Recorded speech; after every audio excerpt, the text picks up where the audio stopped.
Hello guys, അപ്പോൾ രാവിലെ തന്നെ ഒരുങ്ങിക്കെട്ടിയത് എങ്ങോട്ടാണെന്നല്ലേ? നമ്മുടെ ഇപ്രാവശ്യത്തെ ആദ്യത്തെ ക്രിസ്മസ് സെലിബ്രേഷൻ ആണ് കേട്ടോ ഇപ്പോൾ വരുന്നത്. അപ്പം നമ്മുടെ അയൽക്കൂട്ടത്തിൻ്റെ ക്രിസ്മസ് സെലിബ്രേഷനാണ് ഇപ്പോൾ ആദ്യമായിട്ട് വന്നിരിക്കുന്നത്. എല്ലാ വർഷവും അയൽക്കൂട്ടത്തിൽ ഏതെങ്കിലും ഒരു അംഗത്തിൻ്റെ വീട്ടിൽ വെച്ച് നമ്മൾ ക്രിസ്മസ് സെലിബ്രേഷൻ നടത്താറാണ് പതിവ്. അപ്പോൾ ഇപ്രാവശ്യം നമ്മുടെ ആൻറ്റിയുടെ വീട്ടിൽ വെച്ചാണ് നടക്കുന്നത്. അപ്പോൾ അങ്ങോട്ടുള്ള പോക്കാണ്.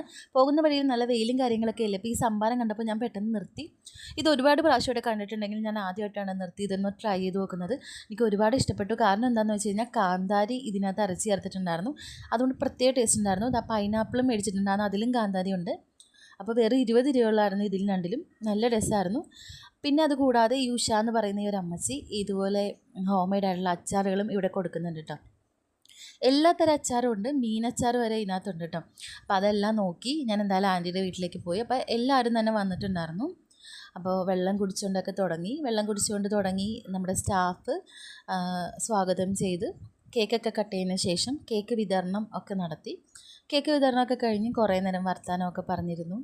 കുറേ നേരം വർത്തമാനം പറഞ്ഞ് ഒക്കെ ഇരുന്നിട്ട് പിന്നെ നമ്മൾ ഭക്ഷണത്തിലേക്ക് കടന്നു. ഭക്ഷണം എന്താണെന്ന് വെച്ച് കഴിഞ്ഞാൽ ചിക്കൻ ബിരിയാണി ആയിരുന്നു. അപ്പോൾ നല്ല ഭക്ഷണമൊക്കെ ആയിരുന്നു. ഞങ്ങൾ വീട്ടുകാരെല്ലാവരും വിളമ്പാൻ നിന്നു. ഇതാണ് കേട്ടോ ആൻറ്റി. അപ്പോൾ ആൻറ്റിയും ഞാനും അമ്മച്ചിയും ചേട്ടത്തിയും എല്ലാവരും ഉണ്ടായിരുന്നു. അപ്പോൾ ഞങ്ങളെല്ലാവരും വിളമ്പി എല്ലാവർക്കും കൊടുക്കാനൊക്കെ നിന്നു. അങ്ങനെ എല്ലാവരും ഭക്ഷണമൊക്കെ കഴിച്ചു. അപ്പോൾ ഒരുമിച്ചിരുന്ന് ഭക്ഷണമൊക്കെ കഴിക്കുമ്പോൾ ഒരു പ്രത്യേക രസമായിരുന്നു കേട്ടോ. വർത്തമാനമൊക്കെ പറഞ്ഞ് ഒരുമിച്ച് ഇങ്ങനെ ഇരുന്നപ്പോൾ അങ്ങനെ എല്ലാവരും ഭക്ഷണം കഴിച്ച് സന്തോഷത്തോടെ പിരിഞ്ഞു. അതിന് ശേഷമാണ് കേട്ടോ ഞാനും ചേട്ടത്തിയും ആൻറ്റിയൊക്കെ ഭക്ഷണം കഴിക്കാനിരുന്നത്. അപ്പോൾ ഞങ്ങളെല്ലാവരും അങ്ങനെ ഭക്ഷണമൊക്കെ കഴിച്ച് വേഗം തന്നെ ഞാൻ വീട്ടിലേക്ക് പോയി. കാരണം കുട്ടികൾ വരുന്നതിന് മുമ്പേ, കുട്ടികൾ സ്കൂളിലാക്കിയിട്ടുണ്ടായിരുന്നു. അപ്പോൾ അവർ വരുന്നതിന് മുമ്പേ എന്തായാലും വീട്ടിലെത്തണം. അപ്പോൾ പോകുന്ന വഴിക്കുള്ള കാഴ്ചകളാണ്. അതായത് കല്ലുമ്മക്ക വേർതിരിച്ചെടുക്കുകയാണ്.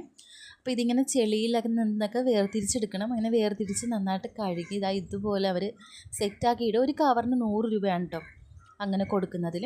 അങ്ങനെ അതെല്ലാം കണ്ടു തിരിച്ചു വന്ന വഴിക്ക് ഈ ഒരു ആമ്പൽക്കുളം കണ്ട് കുറച്ച് നേരം നിന്ന് പോയി. നല്ല രസമായിരുന്നു കാണാൻ വേണ്ടിയിട്ട്. ഇത് വിരിഞ്ഞ് കഴിയുമ്പോൾ കുറച്ചുകൂടി ഭംഗിയാണ്. നല്ലൊരു ഏരിയയാണിത്. അപ്പോൾ അതെല്ലാം കണ്ട് വീട്ടിലേക്ക് വേഗം പോയി. നിങ്ങളുടെ ക്രിസ്മസ് സെലിബ്രേഷനൊക്കെ എങ്ങനെയുണ്ടെന്ന് പറയണേ. എന്തായാലും അടുത്ത വീഡിയോ ആയിട്ട് വരാം. ബൈ.